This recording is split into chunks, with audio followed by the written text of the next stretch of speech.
है सुहाना, यह कल क्या हो किसने जाना। जिंदगी एक सफर है सुहाना, यह कल क्या हो किसने जाना। उड़ले उड़ले उड़लू, उड़ले उड़ले उड़ले उड़ले उड़लू, उड़ले उड़ले चांद तारों से बढ़ना है आगे, आसमानों से चलना है आगे। पीछे रह जाएगा ये जमाना, यह कल क्या हो किसने जाना। जिंदगी एक सफर है सुहाना, यह कल क्या हो किसने जाना। मौत आनी है आएगी एक दिन, जान जानी है जाएगी एक दिन। ऐसी बातों से क्या घबराना, यहाँ कल क्या हो किसने जाना। जिंदगी एक सफर है सुहाना, यहाँ कल क्या हो किसने जाना।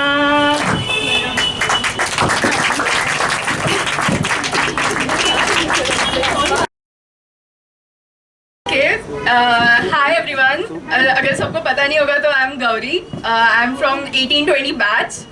और अभी सर ने मेरे हाथ में माइक दे दिया है इंट्रोड्यूस करने के लिए, तो नीरज कम ऑन।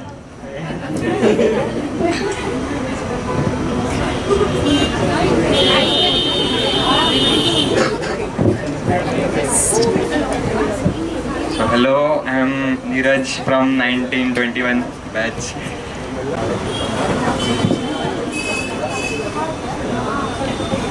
मैं बोलता हूँ सर गाना।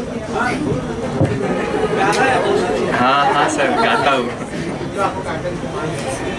रास्ते भागे पाँव से आगे, जिंदगी से चल कोई और भी मांगे। रास्ते भागे पाँव से आगे, जिंदगी से चल कोई और भी मांगे। क्यों सोचना है जाना कहाँ, जाए वही ले जाए जहाँ। बेसब्रिया बेसब्रिया बेसब्रिया बेसब्रिया। Next आ रही है Vaishnavi and she is going to present a mono act in front of us. Give it up for Vaishnavi.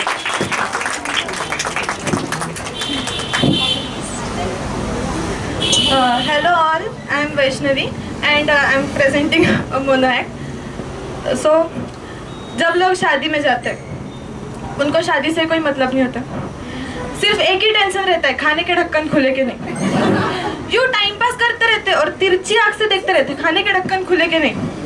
Time pass करेंगे पॉलिटिक्स से। हाँ, वो मनमोहन सिंह जी का कुछ ऐसे ही है। I to talk to Sonia Gandhi. हाँ, वो गवर्नमेंट का ऐसे ही है, क्या हो यार आज खाने के ढक्कन खुले ही नहीं। और जब खाने के ढक्कन खुल जाते, बड़े बड़े लोग, IAS ऑफिसर लाइन में पूरे भिखारी नजर आते। लाइन लंबी लाइन है, लाइन आगे नहीं जा रही, भाई आगे जाओ, हम लाइन में न्यू बॉम्बे से आ रहे। और फिर जब इनका टर्न आएगा, वेटर ये वेज है कि नॉन वेज, ये आपको लिखना चाहिए ना। सर लिखा था, एक आंटी ने लिखे के ऊपर दाल गिरा दिया। फिर लोग प्लेट में आइटम लेना शुरू करते, 5-6 आइटम में प्लेट भर जाती, पर लास्ट तक लोग 3200 आइटम लेते हैं। क्यों? कल को ये ना पूछे तूने कहाँ तक लिया था, सैलड तक। सैलड के बाद तो मेन खाना था, सैलड तक सिर्फ सजावट थी। और कुछ लोग तो भीड़ से ऐसे बाहर निकलते हैं जैसे जवान कारगिल से लौट रहे। हटना बुआ जी, हटना, साड़ी संभालना बुआ, हाँ हटना। हाँ ले आए, अब 3 दिन तक खाना नहीं मिलेगा, चलेगा। सारा आइटम उसमें खचड़ पचड़ हो गया, समझा ही नहीं क्या लाए थे। रायता विदाउट इंट्रोडक्शन चावल के नीचे से जा रहा है और जाके दाल को मिलाया। रोटी आधी प्लेट के बाहर लटकी रहती है, जैसे बच्चे पलंग के बाहर पैर लटके बैठे हैं। पापड़ बोलता है मैं तो सरेंडर हूँ, मुझे खाओ ना खाओ एक ही बात। 15 मिनट से मेरे ऊपर सलाद रखा हुआ है जो मुझे लाया था, पता नहीं किसको मेरे ऊपर लेटाना चाहिए, किसको बिठाना चाहिए। और अचार अचार पिकल बोलता है मैं गुमशुदा की तलाश हूं। मुझे खुद नहीं पता मैं अभी कहाँ हूँ। जो मुझे लाया था बिगिनिंग से मुझे भूल गया। मैं किसी एक निवाले में आऊंगा पूरा, फिर कल मॉर्निंग में बताऊंगा मैं कौन था। और जब घर में पार्टी रहती है सब काम वेटर को दे देते, होस्ट सिर्फ घर में घूमते रहते। समझता ही नहीं इसने सारा खर्चा किया है। अगर सबसे अच्छे होस्ट हो तो सिर्फ इतना कहेंगे स्वीट बीट लीजिए कपूर साहब, स्वीट लीजिए।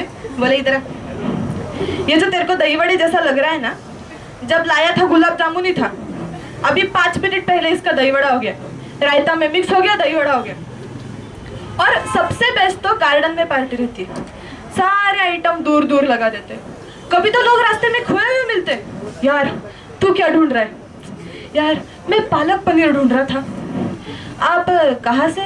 जी मैं उधर से आया। उधर बोले चाइनीज है तो मैं उधर आ गया। उधर बोले नॉनवेज, मैं नॉनवेज खाता नहीं। किसी प्लेट में देखा था पालक पनीर। अरे पालक पनीर उधर होगा कोफ्ता के बगल में, उधर मेरी भाभी खड़ी होगी तवा पे, उनको बोलना मैं फालूदा में हूँ। ऐसे में किसी चाचा को प्यास लग गई, अब पानी का काउंटर तो दिखाते नहीं, उसको छुपा देते और ये घूम रहे। अरे बेटा पानी चाहिए था। ए वेटर, ये निकल गया, इनसे ज्यादा बिजी। ए वेटर, ये निकल गया, एक रुक गया, यस। अरे बेटा पानी चाहिए था। पानी चाहिए आपको? आप अकेले? नहीं, अकेले से पानी का क्या मतलब? मैं देख रहा था आप उधर तक जा पाओगे कि नहीं। ठीक है आप कोफ्ता से यू टर्न मार लीजिए। U turn, you you you, फिर पालक पनीर से लेफ्ट मारिए, बैंगन भरता है, बैंगन भरता से नहीं नहीं चाइनीज तक मत जाना, वो आपको उल्टा पड़ेगा।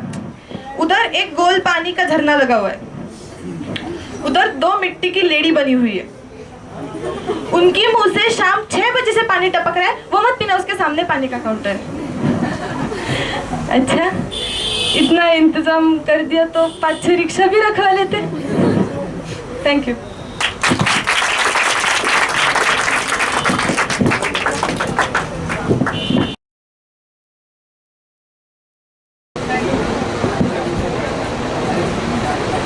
Okay, so I will sing a song Aya Na Tu.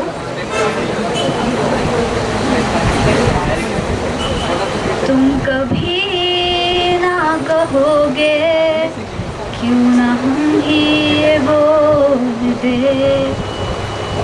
वो कहा ये बताओ हम वहाँ चल के आ जाएंगे।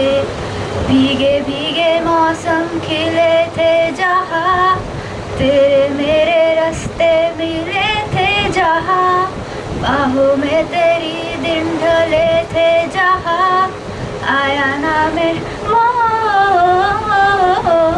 मगर आया ना तू, आया ना तू, आया ना तू, मगर आया ना तू, आया ना तू, आया ना तू।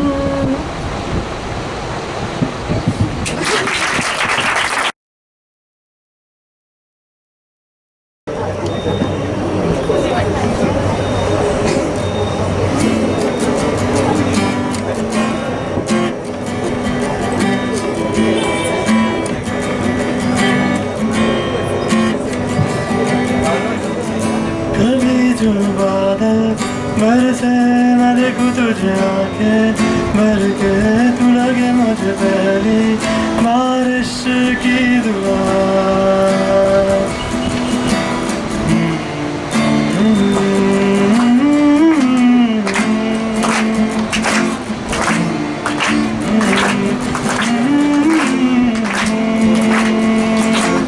कोई नहीं तेरे सिवा मेरा यहाँ,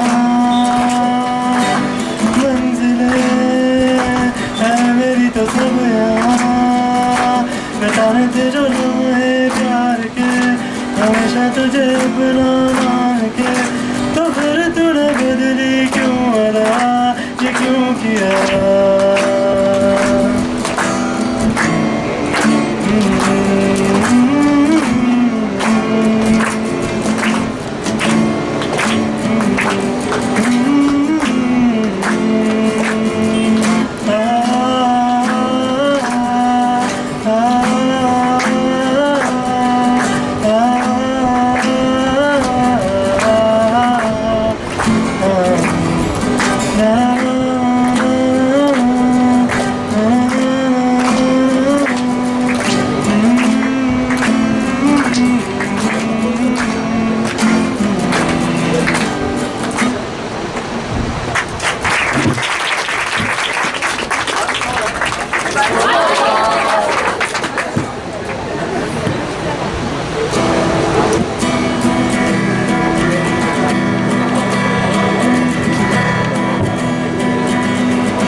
पानी ना रंग बरक के, पानी ना रंग बरक के, मेरी अखियाँ जो मंजूर उड़ गए,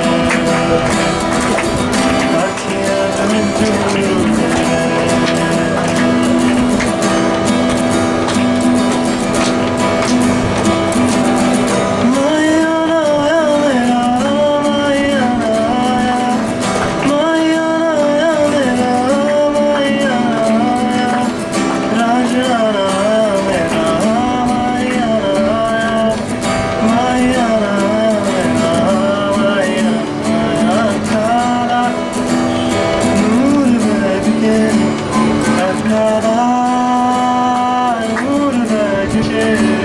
मेरी अखियाँ जो मंजूर उड़ जाए।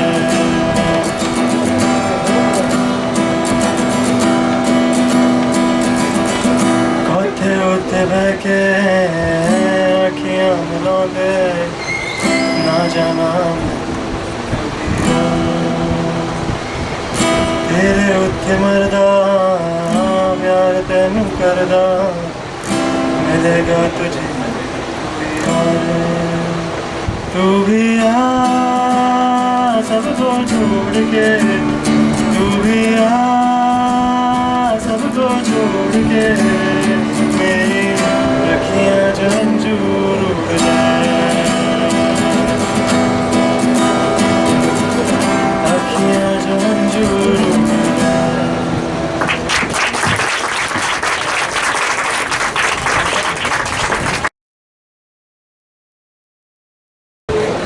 तो मैं 2017 बैच से हूँ। हाय पलाश। सो हमारा एक दोस्त है ऋग्वेद, जो आज नहीं आ पाया, वो नासिक में नहीं था। He is from PICT end उसने एक पोयम लिखी थी जो उसने तब 2017 में हमारा जब फेयरवेल था तब सुनाई थी। सॉरी 2019 तब सुनाई थी। बहुत इनसाइड जोक्स है इसमें, so I just try to read the relevant part. कौन से जोक्स है? इनसाइड जोक्स सर, वो शिवम ऋषि हम सब के बारे में, बाकी कोई रिलेटेबल नहीं लगेगा।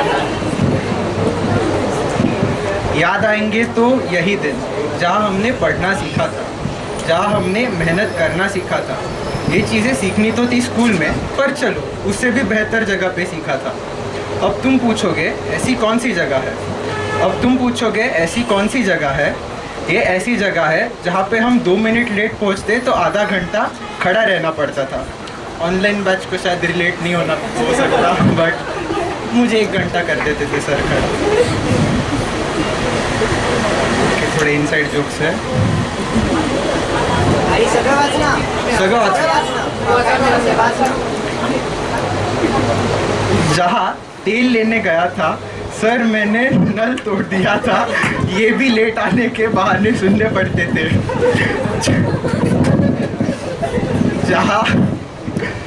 जहाँ हर दिन अश्विन का लेट आना होता था, जहाँ हर दिन शिवम को वेक्टर और स्केलर का पता ना होता था, जहाँ हर दिन स्पर्श को क्लास में सोना, जहाँ हर दिन राज को कुछ ना कुछ होमवर्क भूल जाना, जहाँ पवार के ऑर्गेनिक के एक्सपर्टीज यूज़ होते थे, जहाँ मराठी ने क्लास में मित्र मंडल बना दिया था, जहाँ बोर्ड्स का नॉलेज अविरत को सबसे ज़्यादा था, जहाँ धवल के क्लीन नोट्स के जेरोक्स, जहाँ हर दिन सर्वेश को कोई ना कोई नया डाउट आना, जहाँ नीट वाली साइली एडवांस वालों के क्वेश्चन सॉल्व कर जाए। यहाँ हमने बहुत सारी अच्छे कारणों की वजह से डांट पड़ती थी। लेट आना, होमवर्क नहीं करना, लाइट ऑन रख के चला जाना, पढ़ाई ना करना। मगर यहाँ कुछ बहुत अजीब चीज़ों के लिए भी डांट पड़ती थी। गाड़ी लगाते वक्त हंस के आना,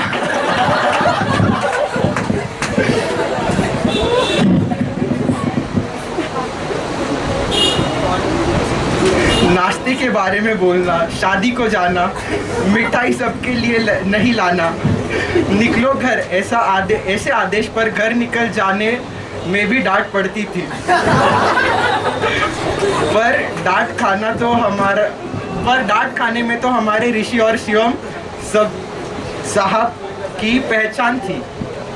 ऋषि को डांट कर यूं ही खड़ा करना और फिर सर का वो सपोर्ट ले नहीं रहा ना, ये पूछ के इसी छोटी चीज़ों में बहुत मज़ा आता था।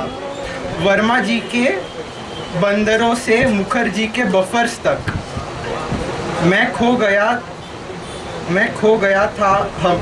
गए थे हम, पर कुछ चीज़ें हमने भी ढूंढ निकाली। अपना गुरु, क्लास के मैम और सर अपने दोस्त हो सकते हैं, बस इसी बात का दर्द है कि ये 2 बेहतरीन साल जल्दी निकल गए। पर अब मुझे पता है कि याद आएंगे तो बस यही दिन।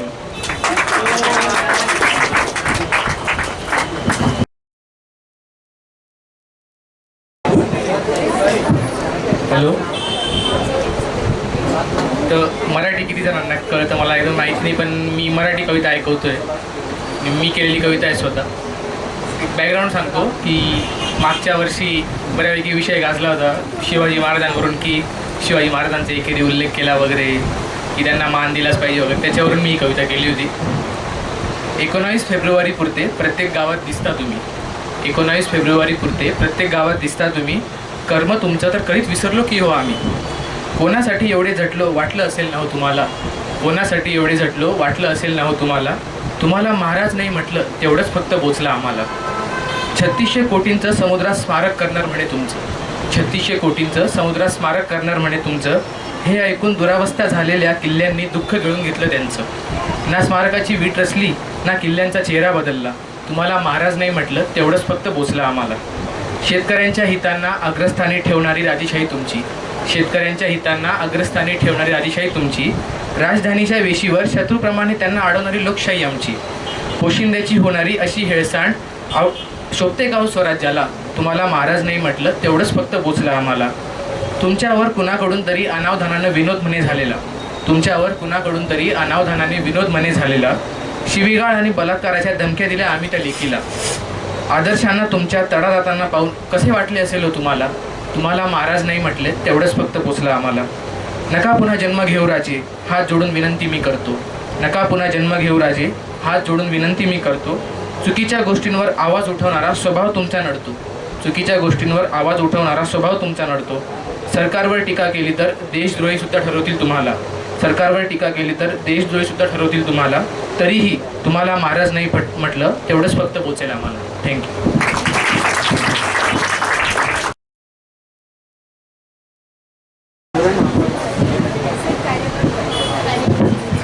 आशियाना मेरा साथ तेरे है ना, ढूंढती तेरी गली मुझको घर मिला.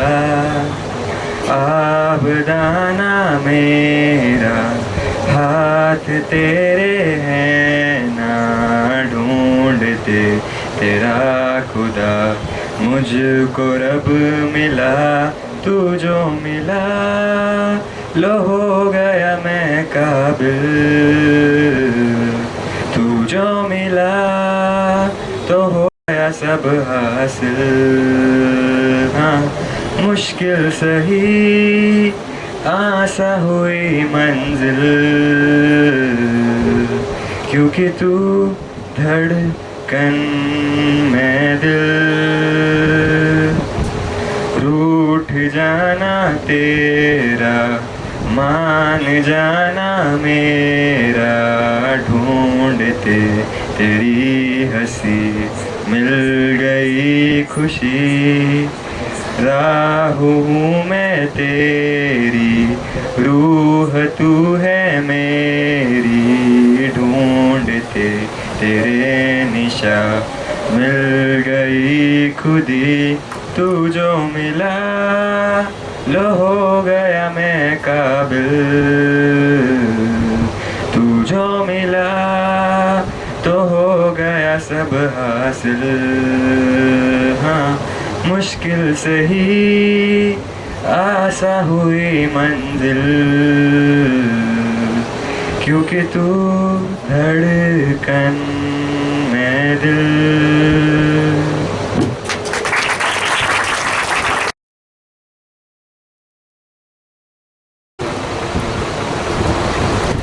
एक नारायण पुलंचं माहिती असेल कोणाला तर त्याचा छोटासा पार्ट आहे. तर थोडासाच येतो, मला फार नाही आहे. तर नारायण हा एक सार्वजनिक नमुना आहे. प्रत्येकाच्या घरात कुठून ना कुठून तरी नाते लागणारा नातलग घरात कार्य निघालं की कसा नेमका टपकतो. मुलगी पसंत झाली, हुंडा करणी मानपान सगळं बसल्या बैठकीला ठरलं आणि मग मुहूर्ताची बोलणी सुरू झाली आणि नेमके गाडे पंचांगावर अडले. इथे नारायण पुढे सरसावतो. हे पंचांग आणि इथपासून नारायणाची खरी किंमत लोकांना कळायला लागते. पुढे पुढे जाऊन तर नारायणाशिवाय लगीन घरातलं पानही हलत नाही. पण सध्या तरी खरेदी चालू आहे आणि नारायण सगळ्या बायकांना घेऊन खरेदीला गेलाय. तिकडे गेल्यावर नारायण म्हणतो कसा, काकू मी सांगतो, शालू तुम्हाला भडसाव्यांच्या दुकानात इतके स्वस्त दुसरीकडे कुठेही मिळणार नाहीत. आणि हो, महेश्वरी लुगड्यांचा स्टॉक इथल्यापेक्षा द्रौपदी वस्त्र भांडारात जास्त चांगला आहे. इकडे तुम्ही फक्त खण निवडा. बरं बाबा. आणि हो मामी, मावशी खण निवडतात तोपर्यंत आपण मल्हार शेटकडे जाऊन मंगळसूत्राची नमुने पाहून येऊयात. हो हो, अंगठीचं सुद्धा माप आणलंय बरं का मी जावई बापूंच्या. अंगठी नरहर शेटकडे नको, रामलाल लखन मधला मी कालच बोलतो. आज माप टाकलं की पुढल्या सोमवारी अंगठी. अहो सोनं पुढल्या 3 दिवसात वाढतंय. सोन्याची सगळी खरेदी आजच व्हायला हवी. चला बरं पटपट. म्हणून सगळेजण निमूटपणे नारायणामागे चालायला लागले. तिकडे गेल्यावर नारायण नरहर शेटला म्हणतो कसा, काय नरहर शेट केव्हा येऊ अंगठी न्यायला? काय एक 4-5 दिवसात येऊ. काय घे 4-5 सांगू नका. 17 हेलपाटे मारायला मला सवड नाहीये. एरवी कुत्र्याला हाड म्हणायची सुद्धा हिंमत नाही नारायणाची. आणि एवढं सगळं करून मोर्चा पुन्हा कापड दुकानाकडे वळतो. तिकडे अजून काही मनासारखे खण मिळालेले नाही. पण नारायण मात्र डगमगत नाही. ते बघू, हां ते बाजूला काढून ठेवा. हां ते 4 घेतलेत ना, ते 4 जरीचे होतील. आणि तो बघू, हां तो चांगला दिसतोय, तो मुलीच्या सासूला होईल. अरे पण सासूला गर्भरेशमी काय करायचे, ते थेरडीला गर्भरेशमी. शत्रू पक्षाच्या प्रमुख बाईला थेरडी म्हटल्याबरोबर सगळं महिला मंडळ अगदी मनमुरादपणे हसतो. आणि हो 12 साधे घेतलेत ना? अरे 12 काय करायचे लागतात. लग्न सोमवारी आहे, सगळा बाजार बंद. खण काय सुतळी मिळायची नाही विधभर. तात्पर्य काय तर खरेदी संपते आणि निमंत्रण पत्रिकांचं सुरू होतं. इंग्रजी, मराठी आणि हिंदी अशा 3ही भाषांमध्ये निमंत्रण पत्रिका छापायचं ठरतं. इंग्रजी कशाला? इंग्रजी नको, मराठी आपली मातृभाषा आहे, मराठीतच छापा. नारायणाला ना इंग्रजांपेक्षा इंग्रजीचाच जास्त राग. आणि हो आज संध्याकाळी जी प्रूफ येतील ती नीट तपासा, नाहीतर तांडूच्या लग्नात झाली तशी भानगड व्हायला नकोच. भानगड म्हटल्याबरोबर सगळं महिला मंडळ कसली भानगड. आणि नारायण सगळ्या लग्नात सांगितलेली गोष्ट परत सांगतो. अहो काय सांगू काकू, त्या अण्णूच्या लग्नाच्या निमंत्रण पत्रिका त्यांनी छापायला टाकल्या गोणेश्वर प्रेसमध्ये. मी त्यांना चांगलं सांगत होतो, आमच्या हरिभाऊंच्या ज्ञानमार्ग मुद्रणालयात टाका, पण नाही ऐकलं माझं. म्हटलं मरा. अय्या अय्या काय मरा म्हणायला भीतो का काय? मी त्यांना वारणं केलं होतं बरं का, की गोणेश्वर म्हणजे नाटकाची तिकीट आणि सिनेमाची हँड बिलं छापणारा, तो कसलं निमंत्रण पत्रिका छापतो डोंबलं. आणि तुला सांगतो काकू, निमंत्रण पत्रिका आल्या आणि जोड्यानं मारल्यासारखी बसली मंडळी. म्हणजे सांगतो निमंत्रण पत्रिका आल्या आणि पोस्टात पडल्या. मी आपली सहज एक पत्रिका उघडून पाहिली तर खाली वडील मंडळींच्या निमंत्रणास आदर देऊन अवश्य येण्याचे करावे असं असतं की नाही. तिकडे तिकीट विक्री चालू आहे ही ओळ छापलेली होती. अय्या लग्न म्हणजे काय नाटक वाटलं का तुझ्या त्या कोणेश्वराला? म्हणून सांगतोय आज संध्याकाळी जी प्रूफ येतील ती नीट तपासा. चला मी निघतो आता. आणि आता खुद्द लग्नाच्या दिवशी नारायण म्हणजे डोकं गमावलेल्या मुरारबाजीसारखा अख्ख्या मांडवात थैमान घालत असतो. सगळीकडनं त्याच्यावर आदेशांचे वार होत असतात आणि नारायण ते शिताफीने परत करत उभा असतो. नारायण अरे पाण्याचं तर कुठे आहे? नारायण मंगळसूत्र येणारे वेळेवर. अरे नारायण बँडवाले आले नाही अजून, काय चाललंय? नारायण गुलाब पाण्याची बाटली फुटली. नारूबाजींना तुमच्याकडे ठेवा, संध्याकाळी वरतीच्या वेळेस घेते. नारू काका चड्डीची नाडी बांधणारे केव्हाचा धरून बसलोय. नार्या लेका चहा नाही आला अजून, व्याही पेटलाय. नारबा 3 टांगे सांगा बरं पटकन. 17 ठिकाणून 17 प्रकारचे आदेश येत असतात आणि नारायण त्या सगळ्यांना तोंड देत उभा असतो. प्रत्येक जण नारायणाचं कौतुक करत असतो, त्याला सल्ला देत असतो, त्याला प्रश्न विचारत असतो, मधून मधून त्याची चेष्टाही करत असतो. एवढं सगळं करून प्रत्यक्ष लग्न या गोष्टीत त्याला काहीही इंटरेस्ट नसतो. तेवढ्यात तिकडे एक आजी येतात. नारायणा राबतोयस बाबा किती, कपभर चहा तरी घे. थांब ग तू जरा. पण नारायणाला थांबायला काही सवड नसते. पण तेवढ्यात 100 रुपयाचे सुट्टे करून आलेले असतात आणि ते मोजायला त्याला एक 5 मिनिटं लागतात. तेवढ्यात आजी आपल्या गळ्यातली किल्ली काढून फडताळ उघडून एक बशी त्याच्यासमोर ठेवतात. घे बशीभर चिवडा आणि 2 लाडू खा. नारायण ते खातो आणि एकीकडे लग्न लागतं, एकीकडे पंक्ती उठतात आणि मग वरातीची तयारी सुरू होते. फुलांनी मांडवलेली मोटार नारायण स्वतः जाऊन घेऊन येतो. जाता जाता बँडवाल्यांना एक धमकी पण देऊन जातो. हे जरा चांगली गाणी वाजवा रे, उगाच ते झूट बोले कव्वा काटे वगैरे वाजवू नका. आणि एवढं सगळं झाल्यावर वधू वेशात नटलेली सुमन म्हणजेच नारायणाची मामी बहीण त्याला नमस्कार करायला येते. नारुदाला नमस्कार करते हा. आणि आता मात्र गेले कित्येक दिवस इकडे धाव तिकडे धाव असं करणाऱ्या भीमरूपी महारुद्र झालेल्या नारायणाला भरून येतं. सुमे एवढीशी होती सगळं कार्टे, मी स्वतः तुला पालक मंदिरात नेऊन बसवलं होतं. आता चाललीस आपल्या नवऱ्याच्या घरी, मजेत राहा बरं का, काही लागलं तर सांग. अहो महेशराव, अशी मुलगी मिळाली नसती तुम्हाला कुठे. आणि मग सगळेजण निघ. धन्यवाद.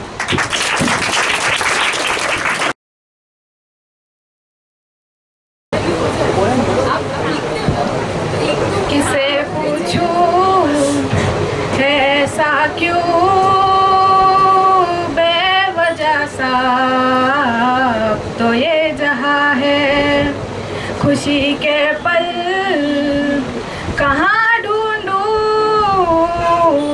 बेनिशा सा वक्त भी यहाँ है जाने कितने लबों पे गिने हैं जिंदगी से कई फासले हैं क्यों सजते हैं सपने यूं आँखों में लकीरें जब छूटे इन हाथों से यूं बेवजह जो भेजी थी दुआ वो जाके आसमां से यूं टकरा गई आ गई लौट के सदा जो भेजी थी दुआ वो जाके आसमां से यूं टकरा गई आ गई लौट के सदा सांसों का रुख मोड़ दिया कोई राह नजर में ना आए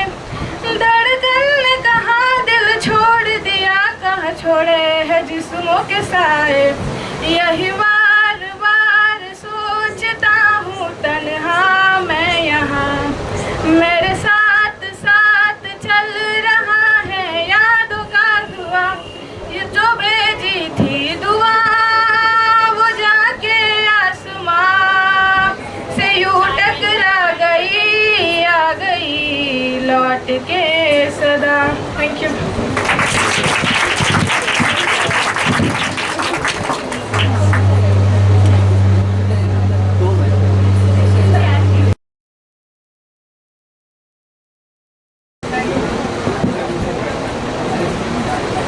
Okay, so I will sing a song Aaya Na Tu.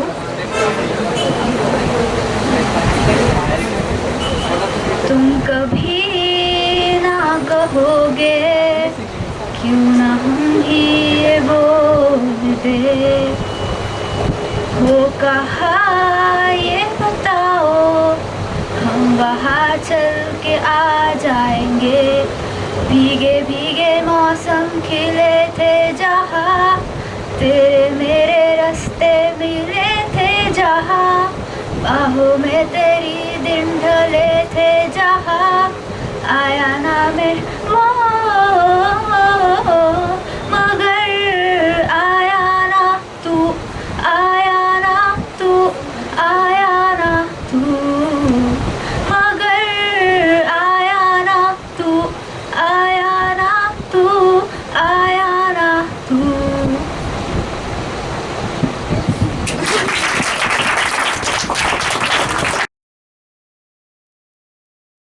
गोट्या म्हणून एक होतं, आता ते मला कोणी लिहिलंय ते नाही माहिती मला, पण एक होतं. गोट्याच्या घरात गोट्याचे दादा वहिनी आणि लहान सुमंत राहत असतात. आज गोट्याच्या घरी गोट्याचे सगळे मित्र जमलेले असतात आणि तेवढ्यात तिकडनं दादा येतात. दादांना पाहून सगळे मित्र पळून जातात. तेवढ्यात गोट्या त्यांना सांगतो, संध्याकाळी लवकर या रे, सामान बांधायचं अजून. तेवढ्यात दादा त्याला विचारतात, काय गोटूराव, कसली एवढी तयारी, काय चाललं होतं बरं तुमचं? छे कुठे काय दादा, काही नाही, सहजच आले आहे, असं खास असं काही नाही. तेवढ्यात तिकडनं वहिनी येते. बरं का सुमे, ह्या गोट्याचे 2 नकार म्हणजे नक्की काहीतरी गडबड आहे. अगं सुमे, आता आणखीन किती वेळ रडत बसणार आहेस बरं? जाऊ दे, नाही घेतलं मास्तरांनी नाटकात तर नाही घेतलं, त्यासाठी एवढं रडायचं का बरं? मग गोट्या म्हणतो, असं काय ग वहिनी, मग खोटं का बोलले मास्तर? म्हणूनच आम्ही ठरवलंय. आता काय ठरवलंयस तू? अजून अंघोळीचा पत्ता नाहीये रे तुझ्या. स्वयंपाक सुद्धा झाला माझा, जा लवकर अंघोळ करून ये. क्षमा असावी वहिनी साहेब, हा बालक आपली आज्ञेबाहेर नाही. सर का, आमचा घोडा येतो. टगडक टगडक असं म्हणून गोट्या आंघोळीला जातो आणि दादा वहिनी बोलत असतात तोपर्यंत आंघोळ करून येतो सुद्धा. दादा त्याला म्हणतात, काय गोटूराव, आज कावळ्याची आंघोळ वाटतं, डोकं सुद्धा ओलं केलं नाहीत ते. दादा, पण रोज आंघोळ करायचीच का? काय होतं एखाद दिवशी नाही केली तर? काय होतं म्हणजे? मग त्वचावर मळाचे थरच थर साचतात आणि त्वचा रोगांना आयतं आमंत्रण मिळतं. चालणार आहे का तुला? छे, असलं काहीच होत नाही. उलट प्रत्येकाला देव करता येईल, देव. ते कसं बरं? काल आम्हाला मास्तरांनी वर्गात एक गोष्ट सांगितली, त्याच्यावरून कळतच की. कुठली गोष्ट सांगितली तुझ्या मास्तरांनी? सांग बघू जरा आम्हाला पण. तर ऐका, एक दिवस पार्वतींना न्हायची इच्छा झाली, पण त्यावेळेला घरात घर राखायला कोणीच नव्हतं. महादेव गेले होते शिकारीला, नंदी आणि शृंगी सुद्धा त्यांच्या बरोबरच गेल्या होत्या. म्हणून पार्वतींनी आपल्या अंगावरचा मळ काढून काढून काढून त्याचा एक मुलगा बनवला आणि तो बाहेर नेऊन बसवला आणि त्या आंघोळ करू लागल्या. तितक्यात आलेच की महादेव. ते आत जाऊ लागले तर त्या मुलाने त्यांना अडवलं, आत जाऊच दिलं नाही. महादेवांना राग आला आणि रागाच्या भरात त्यांनी त्या मुलाचं मुंडकच छाटलं. हे पार्वतीला कळल्यावर ती रडू लागली. माझा मुलगा मला परत द्या असा हट्टच धरून बसली. मग महादेव पुन्हा रानात गेले आणि शिकारीत मारलेल्या हत्तीचा मुंडका आणून त्या धडावर बसवलं आणि झाला की त्याचा गणपती. बरोबर ना गोट्या? पण ह्यात असं कुठे म्हटलंय की देव आंघोळ करत नाहीत म्हणून? उलट पार्वतींना तर न्हायचीच इच्छा झाली होती ना दादा. पण त्याआधी निदान 3 महिने तरी त्यांनी आंघोळ केली नसेल, नाहीतर मुलगा बनवणे इतकं मळ त्यांच्या अंगावर साठलंच नसतं. आणि आता ते महादेव पण ना, ते मळाच्या मुलाचं मुंडकं तिकडेच खाली पडलेलं ना, तेच उचलून लावून द्यायचं. उगाच जंगलात हेलपाट्या मारायची काय गरज होती?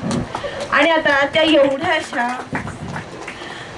एवढ्याशा मळाच्या मुलाच्या धडावर एवढं मोठं हत्तीचं मुंडकं बसलं तरी कसं?